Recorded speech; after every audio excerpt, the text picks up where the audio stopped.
Hey, good morning. I was looking through some old information that I had, and last year on March 26th, I have some counter questions I'd like to use to answer people's questions. This is stuff that had come up.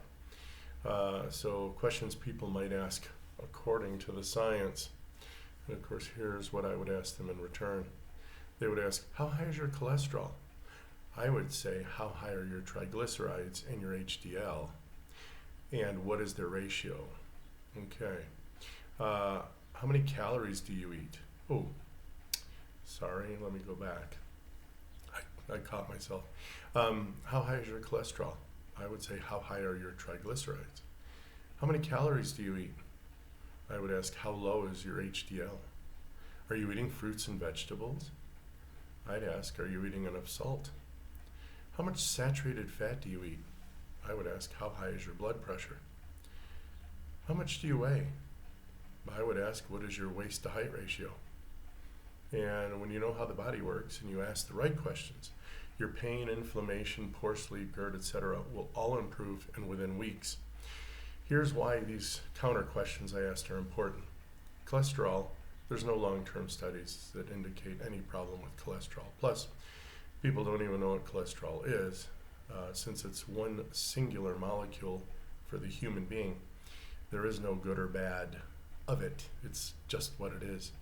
So the triglycerides, if they're over 100, you might want to have that checked. Calories, you can't eat calories, they're heat.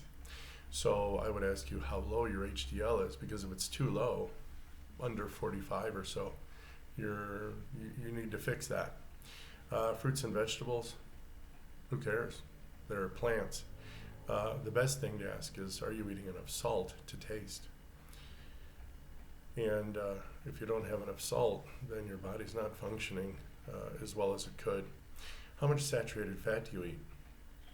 I simply ask, how high is your blood pressure? Because if your blood pressure is over 140, over 90, it doesn't really matter.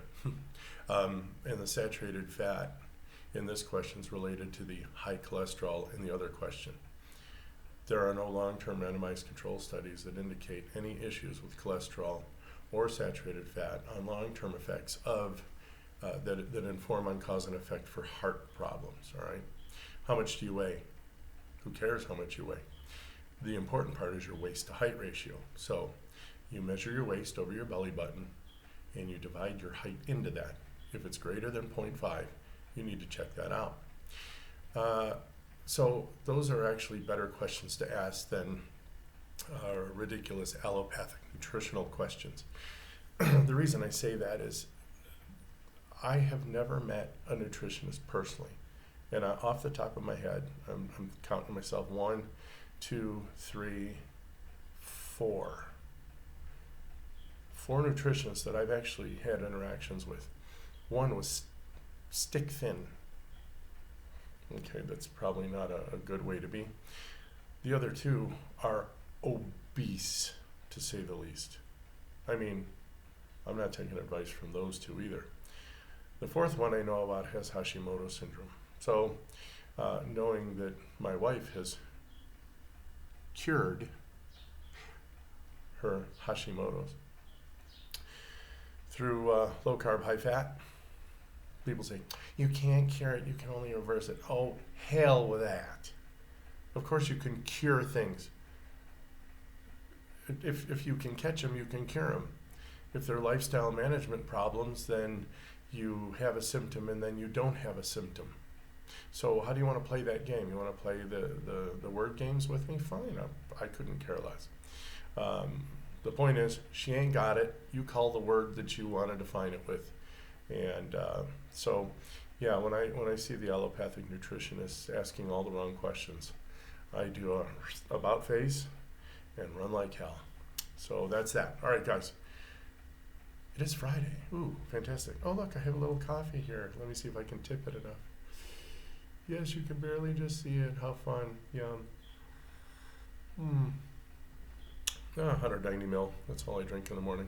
Did my exercise. Feel great. Wow. Okay. Have a great weekend. Be well.